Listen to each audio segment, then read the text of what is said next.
Hatta Rajasa sebagai ketua umum PAN ya, kita di sini melihatnya mendatangi ketua umum PDIP. Ini apa setelah presiden memberikan pidato tersebut? Ya sama ketika Hatta Rajasa juga dulu waktu datang ke Tengku Umar juga ya, untuk kemudian bicara dengan Mega mengenai pembentukan koalisi atau minta katanya sowan untuk supaya Pak Bud bisa jadi calon wakil presiden berdampingan dengan SBY ya. Tapi lagi-lagi bahwa apa namanya itu tidak mudah bagi PDIP kemudian all out masuk ke dalam koalisi, dan ini akan bertentangan dengan keputusan partai sendiri. Dan kalau itu terjadi, itu berarti PDIP bukan cuma melanggar hasil kongresnya, tapi juga menjilat ludahnya sendiri gitu kan. Ini yang agak susah. Demikian juga di dalam Gerindra ya. Gerindra kalau saya lihat ya, ini kan ketua umumnya bukan ketua umum, tapi ketua dewan pembinanya kan menginginkan jabatan yang sekarang masih dimiliki oleh PKS, yaitu Menteri Pertanian ya, sebagai bagian dari power struggle antara dia dengan Usman Sabta kan.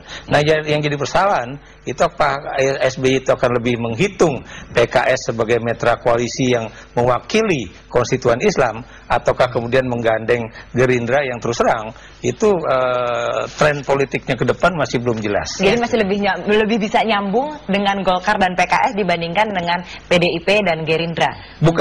Bukan lebih nyambung, tapi hitung-hitungan politiknya itu akan sangat merugikan kalau kemudian dia lebih memilih PDIP dan Gerindra, karena biar bagaimanapun Golkar dan PKS itu sudah menjadi bagian dari koalisi.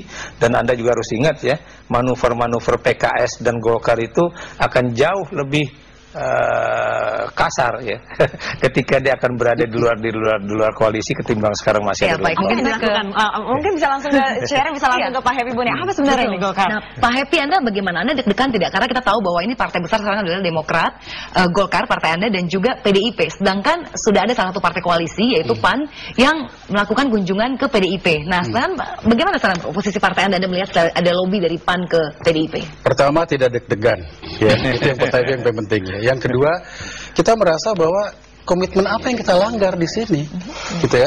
Karena Anda lihat dari 11 butir yang kita bikin kesepakatan itu, tidak ada satupun poin yang mengatakan kita tidak boleh kritis terhadap pemerintah, tidak boleh konstruktif, kritis dan konstruktif ya.